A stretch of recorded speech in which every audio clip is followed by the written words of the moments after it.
Tuhan, ada waktu tertawa, ada waktu menangis.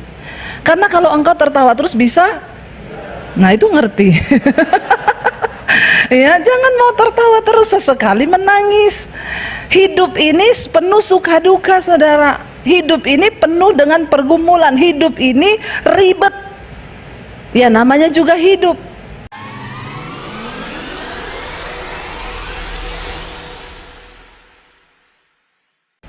Saya bilang sama iblis gini, iblis, bagiku hidup adalah Kristus, mati adalah untung. Amin. Berani ngomong gitu ya. Siapa yang udah siap mati? Kadang jemaat itu cuma main amin amin amin aja. Begitu ditanya yang sudah siap mati berapa? Ya, nggak ada yang siap mati. Kita harus siap, saudara. Tapi saya bilang, tapi kalau belum waktunya saya mati, saya nggak bakal mati. Karena kita kena itu kan mau akhir Mei itu belum heboh Delta, saudara. Delta itu heboh setelah awal-awal Juni. Akhir Mei itu kami sudah sembuh, baru saya tahu, oh ini Delta yang kemarin itu. Makanya saya tanya Tuhan, dan malam itu saya udah sesek, saya bilang sama suami gini, saya tak hubungi aja ya, karena banyak teman-teman yang gini, Bu, kalau butuh rumah sakit nanti kabarin ya, karena memang itu belum terlalu full ya. Saya udah pikir saya mau kabarin teman siapa ya, tiba-tiba Tuhan tuh ngomong gini, kamu tuh hamba Tuhan. Tapi di saat begini yang diingat manusia, mau tolong sama siapa, mau minta pertolongan sama siapa, kamu lupa aku tuh Tuhan loh, angkat perjamuan kudus. Dan hari itu saya bilang ke suami saya diingatkan kita perjamuan kudus. Kata suami saya, iya loh, aku juga diingetinnya gitu. Saya perjamuan kudus, saudara. Setelah perjamuan itu plong, saya tidur malam itu tanpa batuk, tanpa sesek. Karena saya percaya bahwa darah Yesus itu berkuasa. Dan malam itu jam 2 malam tiba-tiba saya kepengen batuk, saya pengen muntah, saya ke kamar mandi, itu keluar riak semua, dan hari itu saya sembuh. Ya, saya sembuh benar-benar. Dan saya akhirnya bersaksikan ya di mesbah doa malam saya bersaksi. Saya tuh sempat tanya sama Tuhan loh, Tuhan kenapa saya kena lagi loh Tuhan? Ini yang kedua dan ini yang Delta loh. Tuhan jawabnya gini, kan ini varian baru. Jadi kamu harus rasa supaya kamu bisa bersaksi.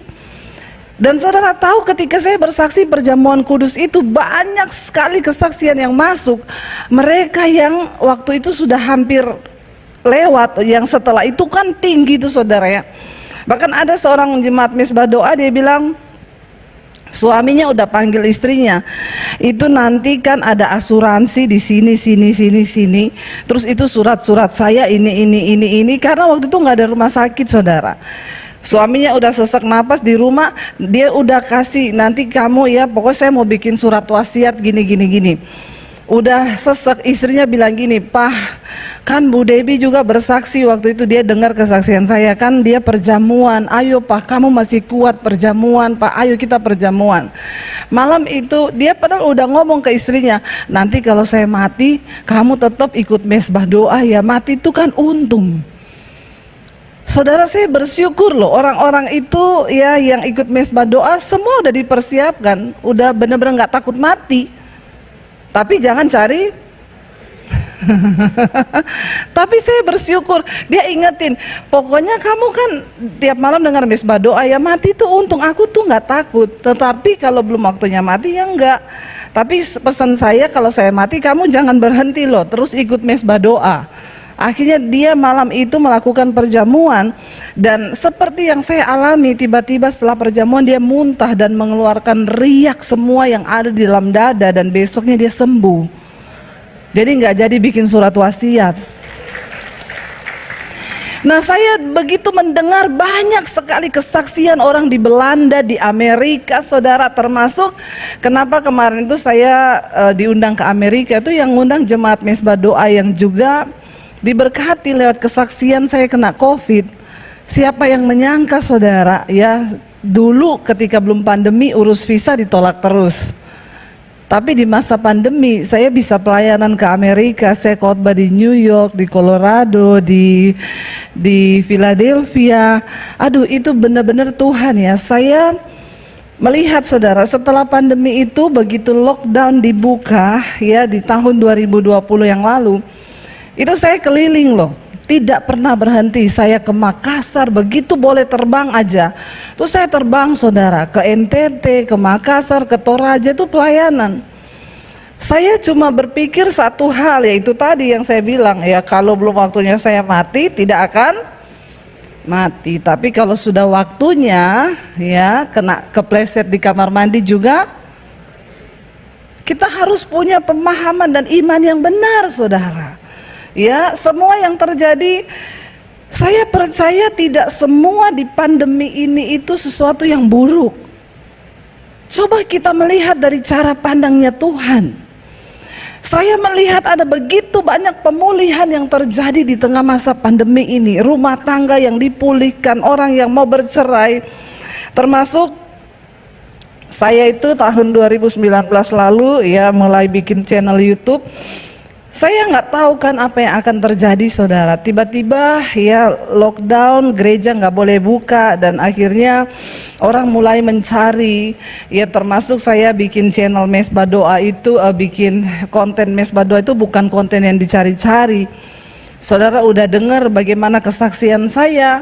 Ya gara-gara saya dapat pemberitahuan di handphone saya sudah bisa live streaming lewat handphone, lalu saya pencet, lalu tiba-tiba orang masuk semuanya di situ, dan sejak saat itu kita ada konten Mesbah Doa itu, dan sampai hari ini saya melihat itu yang ikut ya 60.000, 70.000 ya, dan Tuhan tuh cuma bilang begini saudara, kita bayangkan kita membutuhkan gedung gereja sebesar apa untuk menampung 70.000 orang beribadah.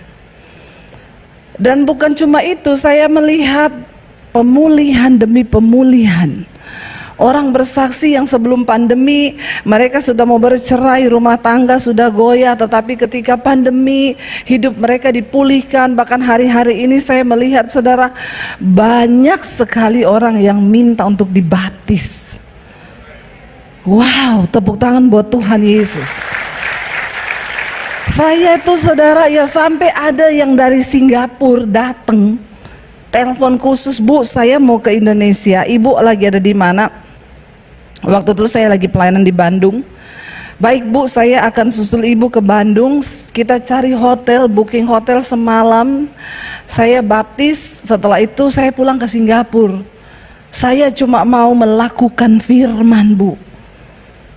Wow, saudara saya melihat ya ini lagi kemarin udah ada yang telepon, Bu, saya mau baptis, Ibu ada waktu kapan? Saya melihat penuaian. Orang cari Tuhan, manusia cari Tuhan. Jadi tidak semua di masa pandemi ini buruk saudara. Ya, karena kita percaya semua yang terjadi itu kan seizin Tuhan. Dan saya juga percaya ini masa pemurnian. Buat siapa? Buat jemaat, buat pendeta, buat gereja, buat anak-anak Tuhan. Ini adalah masa pemurnian, iman kita lagi diuji. Saya ingat dulu sebelum pandemi saya berkhotbah di sini tentang dimensi Tuhan. Bagaimana tahun 2020 kita mempersiapkan hidup memasuki dimensi Tuhan, kalau saudara masih ingat. Ya, karena dimensi baru waktu itu. Ya, bagaimana kita memasuki dimensinya Tuhan. Saya pernah berkata itu bukan sesuatu yang enak.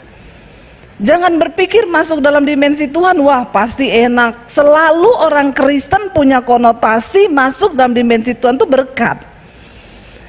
Tapi Alkitab berkata akan ada goncangan. Tuhan berkata satu saat aku akan menggoncang, bukan cuma langit, bukan hanya bumi, tapi langit juga akan digoncang. Tujuannya satu, supaya apa? Tertinggal satu umat yang tidak tergoncang. Nah, saya dulu ingat saya menyampaikan di sini memasuki pandemi, memasuki dimensi Tuhan, kan kita belum tahu apa yang akan terjadi ke depan. Itu saudara masuk dalam dimensi Tuhan tuh seperti roket yang akan ditujukan keluar angkasa. Dan ketika dia akan menuju ke menembus atmosfer bumi, itu dia memakai seluruh power, kekuatan. Bahkan di situ banyak yang tidak tembus. Banyak roket yang meledak di perjalanan. Tapi ketika dia berhasil menembusi ruang angkasa, berhasil menembusi atmosfer bumi, gaya gravitasi bumi yang punya tekanan yang berat, maka dia cuma tinggal mengorbit. Dia udah gak butuh power lagi. Kita ini sedang dibawa Tuhan memasuki dimensinya Tuhan, supaya kita bukan cuma jadi orang yang ngerti firman, tapi kita ngalami firman itu. Dan kita hidupi dan kita wow, Tuhan tuh dahsyat. Saya selalu bersaksi saudara, ketika masa pandemi itu semua jadwal cancel, saya juga udah saya bilang sama suami, yang terburuk kita jual rumah pulang Solo. Nih Bapak Gembala lagi ada di Jawa berlibur, tadi WA saya, Ibu ya saya belum balik Pak Wiryo ya, saya masih ada di kampung halaman. Iya saya bilang yang penting jangan lupa pulang loh Pak Gem, ditunggu sama jemaatnya. Ya saudara ya, saya waktu itu ngomong suami, kita jual rumah kita pulang Solo, nggak ada pengharapan. Tapi satu hal saya bilang sama Tuhan, saya bersyukur Tuhan, kenapa? Masih ada yang bisa saya jual. Amin saudara. Kadang kita itu lupa ya. Kadang kita bersungut-sungut. Saya bilang waktu itu masa pandemi saya nangis, Tuhan, aku bersyukur karena tahun ini kalau terjadi sesuatu yang buruk masih ada yang bisa saya jual. Saya punya rumah, saya punya mobil, dulu saya enggak punya. Sekarang saya bisa jual kalau terjadi apa-apa. Dan saya cuma mau bilang, sekalipun kehilangan rumah, mobil, Tuhan tetap baik. Tepuk tangan buat Tuhan. Ya, jangan pernah lupa saudara. Saya ngomong, Tuhan engkau baik. Saya siap kehilangan semuanya, nggak apa-apa. Siapa yang sangka di masa pandemi, sampai anak saya bilang, Mami saya mau kuliah loh. Nggak usah kuliah dulu nak, ini waktu masih begini.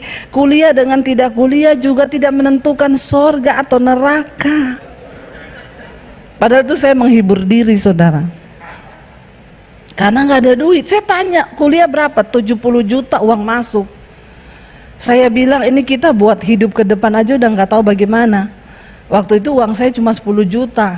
Siap-siap buat bayar mobil 6 juta, tinggal berapa? 4 juta hidup dengan 3 anak di Jakarta. Dengan keadaan yang begini, semua jadwal pelayanan off. Siapa yang tahu bagaimana ke depan? Saya nangis sama Tuhan. Tapi saya cuma bilang, engkau baik Tuhan, engkau baik. Duduk di situ ngapa ya? Jangan memberi tanda saya sudah mau selesai loh. Biasa kalau main keyboard sudah main tuh dia udah suruh saya turun berarti. Tapi ini tidak kan? Tidak ya. Saudara, dan akhirnya saya cuma punya satu firman Tuhan. Saya bilang, Tuhan, aku pernah melewati yang lebih buruk dari ini dulu. Dan saya nggak mati. Saya melihat Tuhan menyertai. Dan hari ini pun saya akan melewati dan saya tidak akan mati. Saya percaya Tuhan menyertai. Tiba-tiba di masa pandemi libur, ya saya bilang, saya kan nggak ngapa-ngapa ini, nggak tahu mau ngapa-ngapa, beliin kanvas dong, saya mau melukis. Datang lagi satu, memang udah mau selesai nih, kamu mengintimidasi saya loh. Ya, abaikan mereka saudara, pokoknya saudara fokus sama saya saja, nggak usah lihat mereka ya. Lalu saudara, saya itu bilang sama suami, saya beliin kanvas dong. Dia bilang, buat apa? Saya mau melukis. Melukis apa? Saya menikah sama kamu 20 tahun, saya belum pernah lihat kamu melukis. Gambar pun tidak pernah, kata suami saya. Tiba-tiba di masa pandemi gini kamu mau melukis itu buat apa? Jangan bikin habis duit, say, kanvas itu mahal, cat itu mahal. Saya bilang please deh, ayo kita ke Gramet. Waktu itu baru buka lockdown yang pertama. Ya udah, saya beli kanvas, waktu itu saya ingat habis jutaan saudara. Suami saya marah, say, ini ndak ada pemasukan loh, kamu borong kayak begitu. Ndak apa-apa ya, daripada saya bete, siapa tahu kan ini ya bisa mengisi kekosongan saya. Ya udah, akhirnya dia ikutin. Satu saat dia lagi ngedit, saya lukis-lukis di luar. Dia keluar saudara, dia kaget dalam waktu 2 jam.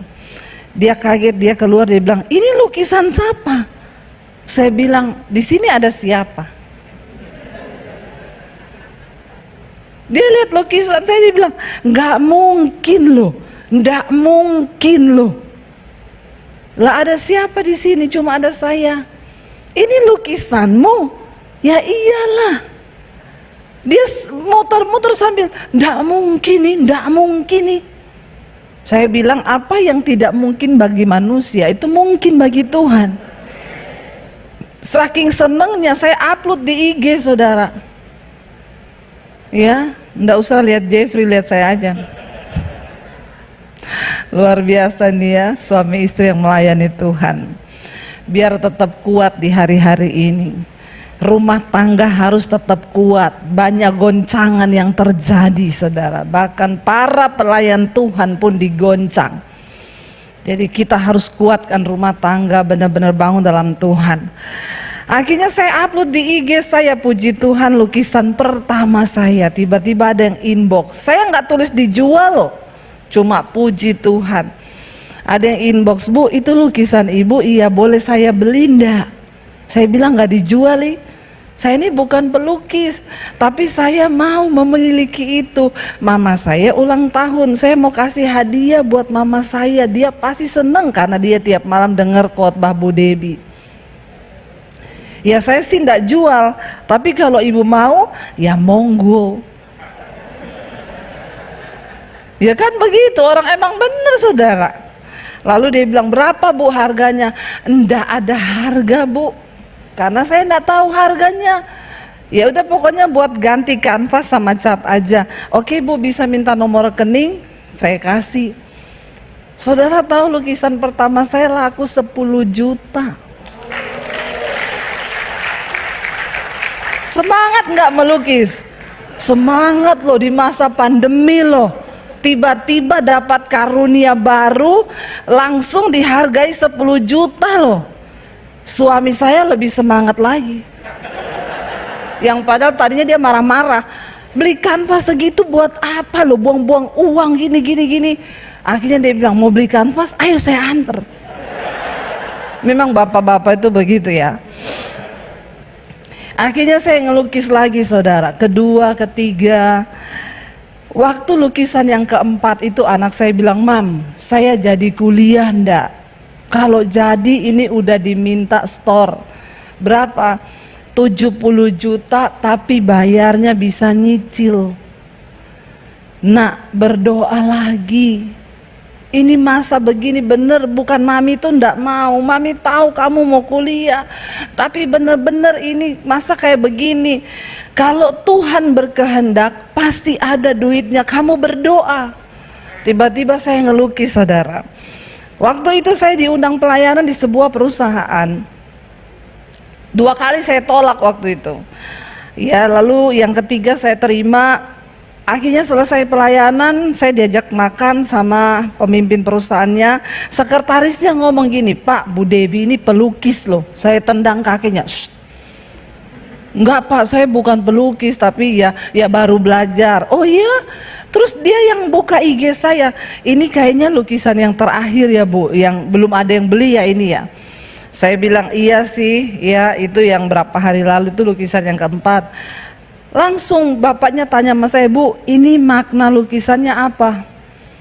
Itu gambar pohon, di bawah ada air. Saya bilang, ini pohon indah kan Pak di atas, tetapi ada bayangan di air warna hitam. Artinya apa? Seindah apapun hidup kita, ingat selalu ada bayangan masa lalu, pahit, getir, berdosanya kita. Dari situlah Tuhan angkat kita. Jangan pernah lupakan. Lalu dia bilang, wah itu saya banget Bu, boleh nggak saya beli lukisannya? Saya bilang, ya kebetulan memang belum ada yang punya, nanti saya bingkai dulu, saya frame dulu. Selesai, dia WA saya, Bu, lukisan udah selesai, biar diambil sopir saya, nih saya transfer malam ini. Malam itu dia kirim bukti transfer. Saya kaget lihatnya.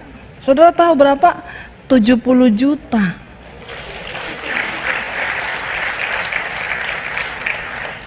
Saya WA gini, Pak, kayaknya salah transfer. Kenapa Bu? Kelebihan 01 Pak. Mendingan kita ngomong di depan daripada saya udah pakai terus dia bilang, Bu maaf kemarin tuh saya salah transfer. Habis saya saudara. Ya daripada begitu kan. Jadi saya bilang kayaknya coba Bapak cek lagi, kayaknya nolnya kelebihan 1. Dia bilang gini, enggak Bu, itu yang Tuhan taruh di hati saya. Dan saudara tahu itu yang buat bayar kuliah anak saya. Makin semangat saya lukis saudara. Makin semangat, orang saya nggak pernah kasih harga, ngelukis lagi. Dibayar 25 juta, 50 juta. Yang tertinggi itu 75 juta. Wow, Tuhan itu ajaib. Kalau ada yang mau pesen, hubungi nomor saya di bawah ini. Siapa saya saudara? Orang saya beli lukisan aja udah keren banget lukisan gede banget saudara, cuma 3 juta. Lah kok punya saya tuh ya? Tapi orang-orang itu Bu, pokoknya jangan lupa satu Bu, apa? Tanda tangan. Memang benar Alkitab bilang tuh nama baik itu lebih berharga daripada kekayaan besar. Saya melihat Tuhan menyertai. Di masa pandemi ini saudara tahu channel YouTube saya awal pandemi 50.000 subscriber. Begitu pandemi gereja tutup, sehari nambah 1.000 setiap hari. Padahal saya dengar ya dari YouTube itu bilang kalau ada channel seminggu nambah 1.000 itu pasti hacker. Lah punya saya dihacker sama malaikat. Tiap hari, 1 hari 1.000, 2.000. Ini sih ya hampir 500.000. Saya melihat saudara bagaimana Tuhan. Yang tadinya kita mau jual rumah nggak jadi. Sekarang saya malah beli rumah, bangun studio di sebelahnya. Tuhan Yesus ajaib. Saya cuma mau bilang apa saudara? Yesus sanggup membalikan keadaan. Jangan cuma omongin firman, hidupi firman itu. Di masa pandemi yang kami pikir mau jual rumah balik Solo, ya kita malah beli rumah bangun studio. Dan puji Tuhan di tengah masa sulit kita bisa bangun 15 gereja di desa. Apa yang Tuhan buat itu sungguh ajaib dan luar biasa. Makanya saya mau bilang di pandemi ini tidak semua orang terpuruk. Ada orang-orang yang sedang, ya kalau saudara sekarang lagi diproses ya gantianlah saudara. Amin. Masa kita terus yang diproses? Ya, makanya kalau orang telepon, Bu saya masa pandemi ini Bu turun omset saya, gantian Pak. Kan dulu kita waktu belum pandemi kita yang turun terus kan. Kan hidup ini kan Alkitab bilang ada waktu untung, ada waktu rugi. Tapi yang namanya manusia itu maunya, kalau Anda untung bersyukur, waktu rugi juga karena semua itu Tuhan izinkan. Ada waktu tertawa, ada waktu menangis. Karena kalau engkau tertawa terus bisa, nah itu ngerti. Ya jangan mau tertawa terus, sesekali menangis. Hidup ini penuh suka duka saudara. Hidup ini penuh dengan pergumulan, hidup ini ribet. Ya namanya juga hidup, banyak masalah. Kalau banyak cucian itu Jadi jalani aja sambil disyukuri.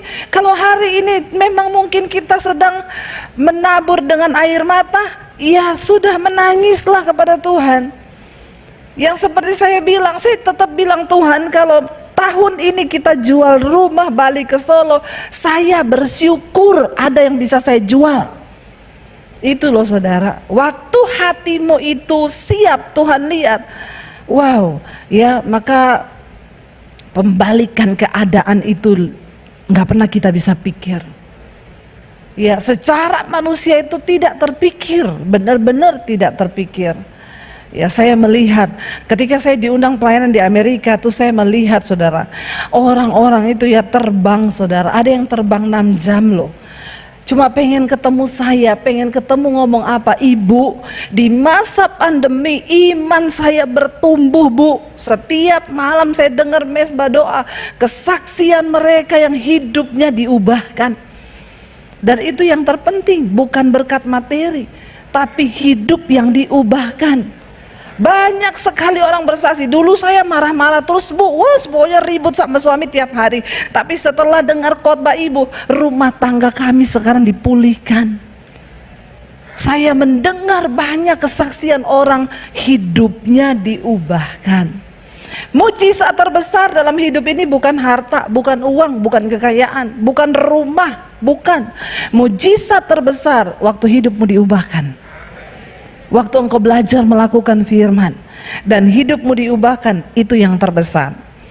Baik saudara, mari kita lihat bersama, kita masih merayakan Natal nih tanggal 26 ya. Kita buka Yesaya pasal yang ke-9 ayat yang ke-6. Apa makna Natal yang sesungguhnya saudara? Iya, kita akan lihat ya ayat yang ke-5 berarti ya di situ. Karena Alkitab ini memang beda-beda. Itu ditulis 9 ayat 6, bawahnya 97 malah. Ya, mungkin ayat 5. Ini saudara ya. Tapi di bawahnya Yesaya 9 ayat 6, ya. Ya sudahlah, kita sama-sama mengerti ya. Yesaya 9 ayat yang ke-5, sebab, baca sama-sama, seorang anak telah lahir untuk kita, dikatakan sana seorang putra telah diberikan untuk kita. Lambang pemerintahan itu ada di atas bahunya dan namanya disebutkan orang penasehat ajaib, Allah yang perkasa, Bapa yang kekal, Dia Raja damai. Saudara, Natal adalah peristiwa Tuhan Yesus yang pada mulanya adalah firman, dan firman itu bersama-sama dengan Allah, dan firman itu adalah Allah, Yesus Isa Al-Masih, kalimatullah, firman Allah yang menjelma menjadi manusia. Itu datang ke dalam dunia. Dia datang ke dalam dunia, di sana dikatakan seorang anak telah lahir untuk kita, seorang putra telah diberikan untuk kita. Seorang putra diberikan untuk kita untuk apa? Lambang pemerintahan itu ada di atas bahunya. Nubuatan para nabi-nabi zaman dahulu bahwa dari keturunan Daud akan datang seorang juru selamat. Dia yang akan menjadi raja kekekalan di Israel. Saudara, pada waktu itu semua bingung, sampai Herodes berpikir, wah, dia datang lahir jadi raja, ancaman ini buat saya. Sehingga Herodes mau bunuh, karena pemikirannya cetek. Dia pikir Yesus akan jadi raja cuma di Israel. Itu pun yang dipikir oleh murid-murid ketika mereka mengikuti Yesus. Mereka berharap Yesus jadi raja, mereka nanti duduk di DPR, mereka dapat jabatan. Tapi ketika Yesus mati, mereka bingung. Bahkan Petrus menyangkal Yesus. Kenapa? Karena pemahaman yang hanya secara logika berpikir, kita kecewa. Yesus katanya mau jadi raja di Israel, tapi dia mati. Jangan hanya memahami firman sebatas logikamu saudara. Biarkan firman itu masuk, merasuk dalam hati dan jiwamu. Dan firman itu yang menggerakkan hidup kita. berhenti menjadi Kristen pas-pasan. Karena Kristen pas-pasan akan tergoncang hari-hari ini. Saudara mungkin melayani, saudara mungkin main musik, saudara mungkin khotbah di gereja. Tapi kalau engkau tidak menghidupi firman, nol. Setan tidak pernah takut sama orang pelayanan. Dengar baik-baik. Kenapa kita dengar sekarang banyak orang pelayanan jatuh, cerai, melakukan hal-hal yang tidak berkenan pada Tuhan? Karena tidak menghidupi firman. Ya, sekalipun engkau udah naik turun mimbar, pengkhotbah sekalipun, kalau firman itu cuma di mulut dan engkau tidak menghidupinya, itu akan menjadi sesuatu yang sia-sia. Yesus datang, dikatakan di sana lambang pemerintahan ada di atas bahunya. Dia menjadi raja kekal, bukan cuma di Israel, tetapi bagi semua orang yang mau percaya. Dia datang untuk apa, saudara? Dikatakan di sana, namanya disebut orang yang pertama, penasehat ajaib. Di dalam hidup ini kita semua butuh nasihat. Enggak ada satu orang pun yang terlalu pintar untuk tidak membutuhkan nasihat. Semua kita butuh nasihat, tetapi nasihat yang terbaik dan yang paling ajaib ialah firman Tuhan. Jangan cari yang lain lagi, saudara. Kalau engkau mau mencari nasihat hari ini, cari firman Tuhan. Dan Alkitab ini sudah paling lengkap, semua nasihat ada di dalamnya. Saudara, makanya kalau orang datang, ada ibu-ibu datang, Bu Debbie suami saya selingkuh Bu, doakan. Sudah Bu, ibu nasihatin. Sudah Bu, saya kasih firman Bu, malah mental semua. Nggak usah rohani ngomong-ngomong firman. Apa yang harus saya lakukan Bu Debbie? Saya bilang doakan Bu. Sudah Bu, doakannya beda. Apa Bu Debbie bilang? Tuhan, hajar suamiku dengan caramu. Nggak apa-apa ya Bu Debbie, nggak apa-apa. Yang penting kan dia bertobat. Akhirnya dia doa tiap hari. Satu kali dia bilang sama suaminya, Bu Debbie ngomong saya harus berdoa buat kamu. Dia bilang baguslah, iya, tapi doanya Tuhan hajar suamiku. Marah dia, saudara. Dia telepon saya, halo, ini dengan pendeta Debbie Basir.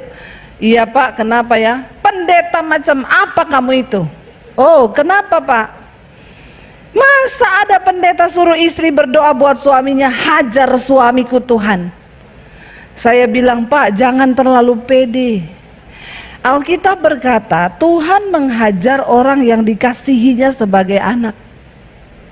Kalau bapak masih dikasihi Tuhan, masih dihajar Pak. Kalau nggak dikasih Tuhan, mati Pak, binasa kau. Langsung teleponnya ditutup, nit. Firman mau dilawan. Orang kalau nggak mau bertobat, main-main sama dosa, selingkuh, melakukan kenajisan, percabulan, udah gitu masih berani ngomong begitu. Saya bilang, Bapak ya kalau Tuhan mengasihimu dihajar, bertobat. Kalau nggak bertobat Pak, mati kau. Ngerti firman saudara? Nasihat yang terbaik itu firman. Nggak ada yang lain. Makanya kenapa saya selalu berkata, jangan cari manusia, jangan cari pendeta, cari Tuhan. Hari-hari ini cari Tuhan. Kenapa? Engkau punya hak istimewa untuk berjumpa Tuhan. Kalau orang yang udah ikutin saya tuh tahu, saya tidak menerima titipan doa. Ada jemaat yang gini, pendeta kok enggak mau terima titipan doa, pendeta lain-lain aja mau kok. Ya kamu ikuti yang lain aja, jangan ikuti saya. Ya, udah cukup engkau jadi Kristen yang selama ini enggak ngerti kebenaran. Emang kalau saudara titip doa sama saya nangis buat saudara? Kagak. Apalagi ada ibu-ibu, Bu doakan suami saya Bu, namanya Joko Bu. Saya bilang saya tidak akan berdoa buat suami ibu, karena doa saya buat suami ibu nggak didengar Tuhan. Kenapa? Saya doa tidak dengan cinta buat Joko, karena dia bukan suami saya. Ya lucu kalau saudara, kalau saya berdoa buat suamimu di rumah tuh saya bilang, Tuhan Joko Tuhan. Suami saya lewat, dia bilang, siapa itu Joko? Malah Anda membuat rumah tangga saya hancur. Ngerti ya kebenaran ini ya saudara? Ngerti ya? Doa yang lahir dari iman dengan hati yang hancur itu yang menggerakkan sorga. Saya tidak mungkin menangis buat saudara. Secara universal iya saya menangis untuk orang bertobat, tapi buat pergumulanmu tidak. Saya tidak akan seperti saya membela keluarga saya di hadapan Tuhan. Makanya ketika para wanita menangisi Yesus, Yesus bilang, tangisi dirimu, jangan tangisi aku. Tangisi dirimu sendiri di hadapan Tuhan. Saudara, ya dia penasehat ajaib.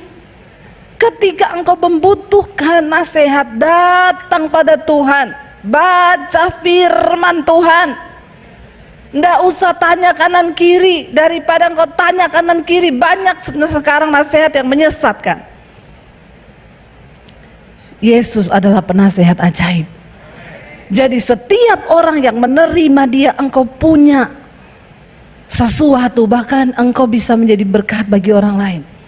Saudara tahu ini HP saya ini konseling yang masuk hampir 15.000.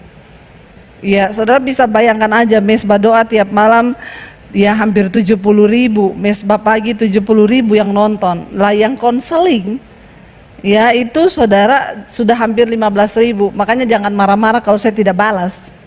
Saya bilang saya juga manusia, punya rasa, punya hati. Ya, semua tidak bisa saya balas satu persatu. Ya, kadang-kadang ya memang saya hanya berdoa, Tuhan, mana yang harus saya balas. Ya, jadi saya ya pilih-pilih aja. Ada yang bilang, Ibu tuh ya kalau yang kaya-kaya dibalas. Emang saya ngerti di situ yang masuk saya orang kaya loh. Pret. Ya. Ya saya kan mencari ya sesuai dengan tuntunan Tuhan, saya klik, oh ini masalahnya. Karena banyak yang alay-alay saudara. Yang masuk tuh banyak yang alay-alay. Nah saudara, saya bertemu dengan semua lapisan orang. Menjawab masalah-masalah dari jemaat itu kita butuh hikmat Tuhan. Nggak bisa dengan kekuatan pikiran sendiri tuh jebol. Ya karena itu saya berkata, yang terbaik, nasihat terbaik itu cuma firman. Ya, ketika engkau bergaul dengan firman, dan di sini dikatakan Yesus itu datang, dia disebutkan yang pertama penasihat ajaib bagi kita. Yang kedua, dia siapa? Allah yang perkasa. Apa yang terlalu berat di hidup ini yang tidak bisa Tuhan selesaikan? Hari ini jangan datang pada Tuhan dan bilang, Tuhan masalahku begitu besar. Tapi hadapi masalahmu dan bilang pada masalahmu, aku punya Tuhan yang besar, yang lebih besar daripada masalahku. Ayo kita punya cara pandang yang benar. Engkau punya Yesus, engkau punya kuasa yang dahsyat. Perkatakan firman. Hari-hari ini hanya orang yang memperkatakan firman yang akan melihat kuasa Tuhan terjadi dalam hidupnya. Hidupkan firman-Mu, hidupkan iman-Mu saudara. Lalu bisa dikatakan dia Bapa yang kekal. Ya Bapa kita di dunia pun belum tentu bisa memenuhi semua yang kita mau. Tapi Yesus Bapa yang kekal itu dia menjamin hidup saudara dan saya sampai pada kekekalan. Apa yang mau kita takutkan sekarang jadi orang percaya? Masa pandemi ini telah membuat kita banyak belajar bahwa kematian itu cuma berjarak beberapa detik dari hidup kita. Saya melihat banget ipar saya itu saudara, di grup masih gini, saya kena corona, doakan ya. Lalu ndak bisa makan, kita masih, Mas makan loh, jangan biarin loh Mas makan, ndak bisa, mau muntah jangan biarin loh. 3 hari akhirnya udah drop bawa ke rumah sakit. 4 hari, cuma 1 minggu lewat. Tapi saya mau bilang saudara, masa pandemi ini tidak semuanya itu buruk. Kenapa? Karena kematian itu pun anugerah Tuhan loh. Amin. Orang meninggal di masa corona ini itu enak loh saudara. Nggak lama-lama kan? Lo malah ketawa loh. Lo bener nggak saudara? Saya itu layani banyak orang yang kena kanker. Itu udah minta didoakan biar mati loh. Bu, doakan bu. Bilang sama Tuhan, lebih baik dia ambil nyawa saya daripada tiap hari saya menahan kesakitan. Nggak bisa mati. Saya ini sudah disuntik morfin bu. Itu sudah yang tertinggi. Tidak ada lagi obat anti sakit lain bu. Tapi sakit ini menggerogoti daging saya. Sampai kadang saya berpikir, dia bilang saya mau lompat dari apartemen mau bunuh diri. Jadi kematian pun itu adalah anugerah. Makanya jangan terlalu banyak yang menyesali. Banyak ibu-ibu yang konseling sama saya, bu, suami saya meninggal gara-gara saya. Saya bilang sombong banget ibu, bisa bikin suami ibu mati. Kematian itu hak mutlaknya Tuhan. Dia bilang, seandainya saya cepat bawa dia ke rumah sakit, mungkin dia tidak mati. Saya bilang, enggak bu, baru kemarin ada ibu-ibu telepon saya ngomong, Bu Debbie, suami saya mati gara-gara saya. Kenapa? Seandainya saya tidak bawa dia ke rumah sakit, mungkin dia tidak mati. Saya bilang, sekarang ibu malah menyesali, terlambat bawa ke rumah sakit. Yang dibawa ke rumah sakit juga mati bu. Jadi masalahnya, ya bukan soal dibawa rumah sakit atau tidak dibawa rumah sakit.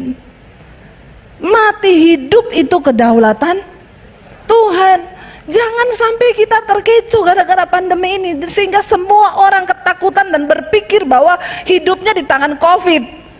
Itulah yang sedang saya tentang hari-hari ini. Sampai semua orang berpikir kalau udah COVID bakalan mati.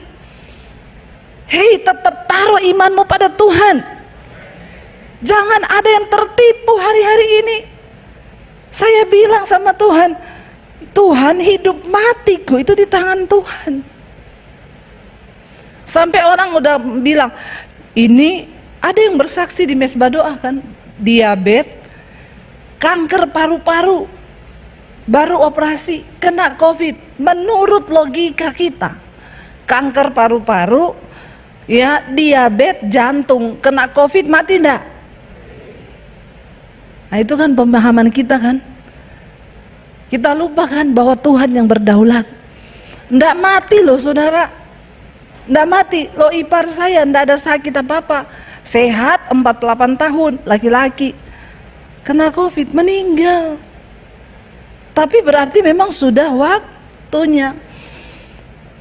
Karena itu saudara, mari kita menyadari bahwa hari-hari yang Tuhan beri sekarang ini anugerah. Berhenti hidup bagi dirimu sendiri. Mari mulai berkata, Tuhan, aku mau hidup bagi kepentingan Tuhan hari-hari ini.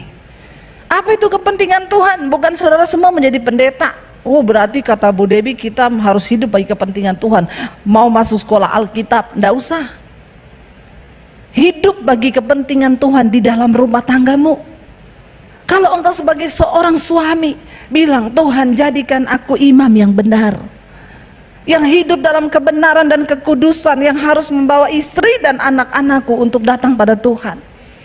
Kalau engkau sebagai seorang istri bilang, Tuhan aku mau jadi istri yang menjadi penolong dalam rumah tanggaku. Kebangetan loh saudara kalau kita melewati 2 tahun ini dan engkau tidak bertobat. Kebangetan. Dan karaktermu tidak berubah. Kebangetan. Kita sudah melihat bagaimana di sekeliling kita hari-hari ini apa yang terjadi. Kalau kita hidup itu semua hanya karena anugerah Tuhan.